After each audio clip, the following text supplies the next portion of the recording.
I'm waiting for you to shut up. Hello and welcome again to the Bunny Perspective. This week we have an anime film that is a continuation of one of the best animes ever released. Now before I tell you what this subject is this week, let's talk a little bit about anime in general. Anime is not for everyone. The Japanese have a very different culture from us and very different past.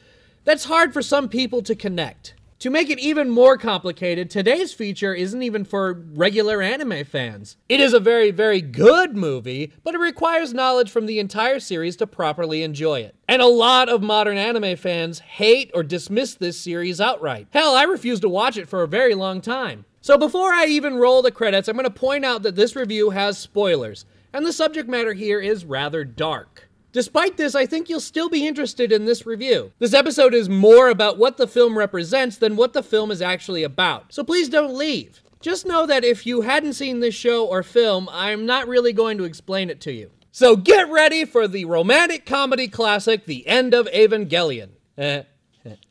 That's funny because that's not a very romantic movie. Way back then it was okay to be a little weird, but all my friends are dead and some have even grown a beard. So here is some required background info on the hit anime series Neon Genesis Evangelion, known as EVA. Humanity is battling an interdimensional threat known as the Angels, using giant robots created from one of these creatures, piloted by 14-year-old kids. Shinji is our main protagonist, who is cripplingly self-loathing and has parental issues. Correct. How can you do this to me? I thought you didn't want me. Why? Why did you have to call me now, Father? Because I have a use for you. Ahsoka is a bully and holds all her pride in being an EVA pilot and has parental issues. Please, Asuka, die with me. If that's what you want, I'll die with you, Mama. And finally, Rey, who is a clone and represents the death of humanity and thereby doesn't have parental issues. Oh my god, it's Rey. There are a lot of characters, and unlike other robot anime, this show's focus is the characters. Don't make me remember that! I wanted to forget those things! It starts with robot fighting. Damn! Why are you so slow? Come and fight, Angel! And it ends with a super deconstructed Vision. If you want real happiness, you've got to find it for yourself, not wait for someone to give it to you. And the series created by Hideaki Anno, one of my personal heroes. So let's dig in! End of Eva is an alternate ending or a continuation of Eva. There is, like most things associated with Eva, a lot of debate on this. Honestly, these could be the events that happened to the cast during the last 2 episodes of Eva. It's as if I'm here, but not here at all. It's as if I'm slowly fading out of existence. Because only you are here. We'll have to talk about those final episodes really quick. The last 2 episodes of Eva take place entirely inside the lead Shinji's head. Even though he was as human as me. No, he was an angel. It's about him dealing with loss, self-loathing, and understanding what he needs to do to continue to exist. But don't the others hate me? What are you, stupid? At the end, he realizes that he needs to accept himself, and he cannot continue to see himself through others' eyes. Without others to interact with, you cannot truly recognize your own image. See, these last 2 episodes, to me, are a triumph. They are daring and take risks that I have yet to see repeated. Again, this is a character study, and it's very, very dark.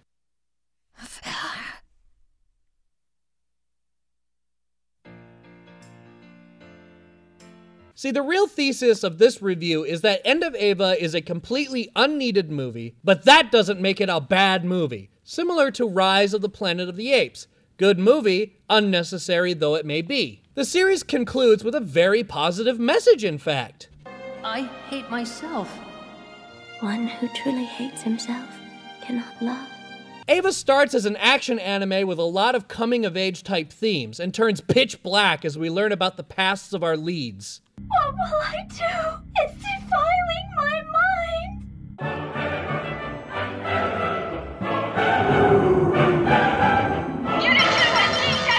At the end, when everything is lost, Shinji kills what he loves and falls into his own mind. But at the very end, we get a bright spot. He learns how he can go on and how he can be a better person. The congratulations scene still gives me chills. My life is worth living here.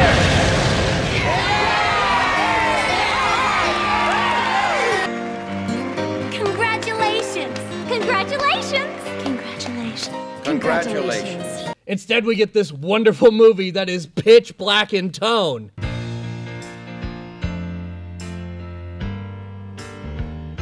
Like a kid masturbating over another kid's comatose body dark.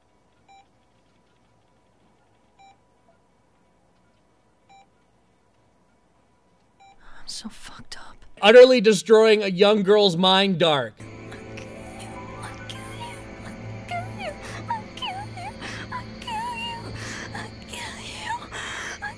Like people getting gunned down and burned alive and shit.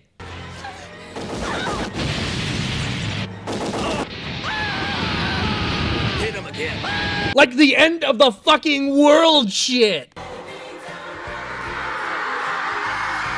This isn't bad. In fact, it's very engaging. It's only really brought down by some techno-babble stuff. Seele has dispatched all 9 of the EVA units equipped with the S2 engines. Also, Shinji jerking off over the topless body of Ahsoka is the very first scene of the flick. I know all about your little jerk-off fantasies about me. I'll even stand here and watch you. But if I can't have you all to myself, then I don't want anything. So the plot is a shadow organization called Seele is fucking up Nerve headquarters, the place where the entire show has taken place. All the characters are here and most all of them die. Saves like 2. Well, it depends on how you interpret the it's probably just 2. Again, I'm not really analyzing the plot here. We're talking about what this film represents. Anno agrees with me, or rather I agree with Anno, that the last 2 episodes of Evangelion are the real ending of Eva. Congratulations. It actually ended the way he wanted, deconstructed and everything. This really wasn't a movie to tie up loose ends, even though it manages to do that a little bit. We are the 18th angel. The other angels are just different possibilities, what we could have become. We'll always be together. There's a lot of debate about if the project ran out of money, which might explain the deconstructed look of the last 2 episodes. I think realistically it's about 50-50. Just for your information, Evangelion the series has scenes of cannibalism, discussions of sex, and the very idea that you are not a beautiful little fucking snowflake. And it was actually made for kids! Anno said, children should be exposed to misery as young as possible, which I find to be the most badass thing I've ever fucking heard. He was also working out his personal depression all over this show, and it only adds to the depth and power of the thing. So when it got popular, like super duper world-changingly popular, of course the fans wanted more. And they made this amazing film! Now I like it because it feels like a plan to drive the superficial fans crazy. It's like Anna was making a list, giving the fans more of what they wanted and then slapping them in the face. Oh, you want to see Ahsoka in a mech again, kicking ass?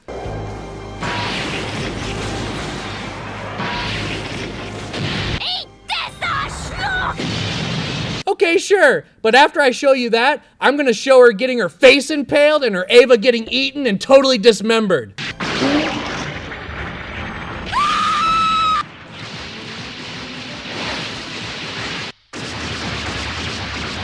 Oh, you want to see less whining from Shinji, huh? Asuka.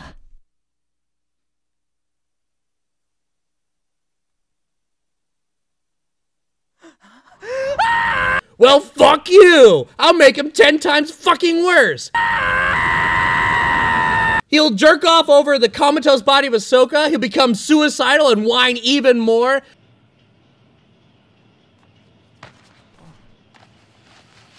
And he'll choke possibly the last other person alive, and he will only quit because of his fucking impotence!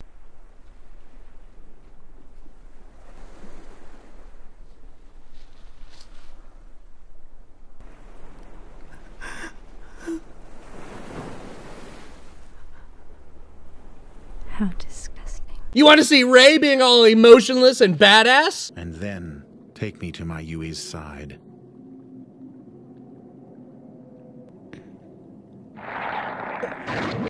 Giant creepy face. Ayanami! Ray! Oh, and her arm fell off. Forbidden fusion of Adam and Lilith. Ooh, an implied inside-out fingering. You don't want any more of this mama issue deconstruction? Mama! Fuck you again, creepy kid faces! Look, Mama's here! You see, it's gotta take some major stones to flip off your broad audience like that. I love every goddamn second of it. Everyone dies. Some of the popular characters have really brutal deaths. Side characters that no one gives a shit about actually get kind of sweet deaths. Is this the answer? Is this what I was looking for? Dr. Akagi! Maya. Reed Skull! So like I said, this episode isn't really to shed light on the secrets of Eva, or even to make a bunch of jokes. The closet is a sacred place. It's symbolic of the womb. Yonic imagery is extremely important in our work. Yonic? Yonic. Opposite of phallic. It's girl parts. This is to remind you all that there are some deep, interesting stories in pop culture. Deep, interesting stories in anime. I can't take it anymore. I can't take it anymore. I can't take it anymore. I can't take it anymore. I can't take it anymore. I can't take it anymore. Is this better? Have you been right there the entire time? You might not like the message, but that doesn't stop it from being powerful. This is the series that made Gainax, and they would follow it up with shows like Fooly Cooly and Gurren Lagann, both with a lot of context, meaning, and stunning visuals.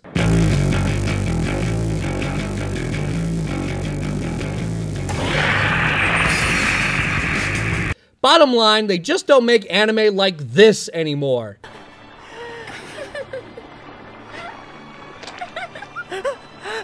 Not that the new stuff is bad, but this wonderfully fleshy look seems to have left us. If you can get your hands on it, watch Eva all the way through and then this movie. There is so much I didn't share with you here, and hopefully this will get you off your ass and watch it. Be a fan! Be a cool dude like me and Robin Williams! Robin Williams is a noted fan of Evangelion. There's a lot here, and I think anyone who gives this show a fair chance will find a lot to analyze. It may be a little depressing and very dark, but on the whole, it does have a positive message about learning to like yourself. So until next time, kids!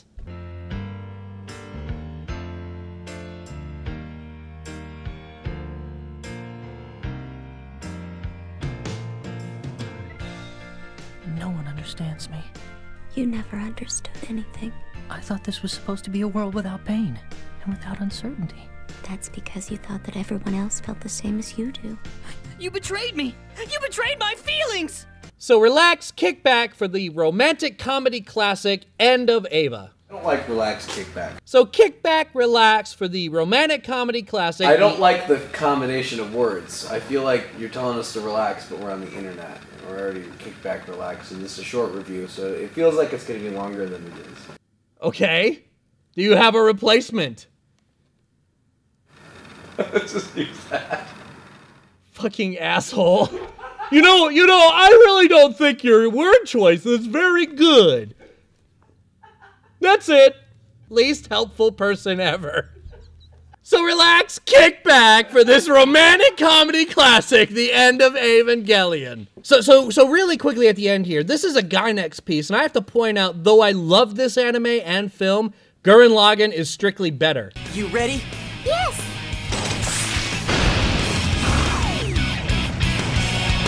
The message is different, even if some of the characters are kind of similar. Both anime have giant robots, but neither are particularly about robots at all, which personally I love. Robots are just a structure for the characters, just a struggle for them to deal with. You know, problem solving. It really could be anything. Both anime have strong messages about bearing down and surviving troubling times. The settings are widely different, as are both the art styles, but I really think both are worth a watch. Alright, that's enough about that. Yeah. It's too bad it's not a musical.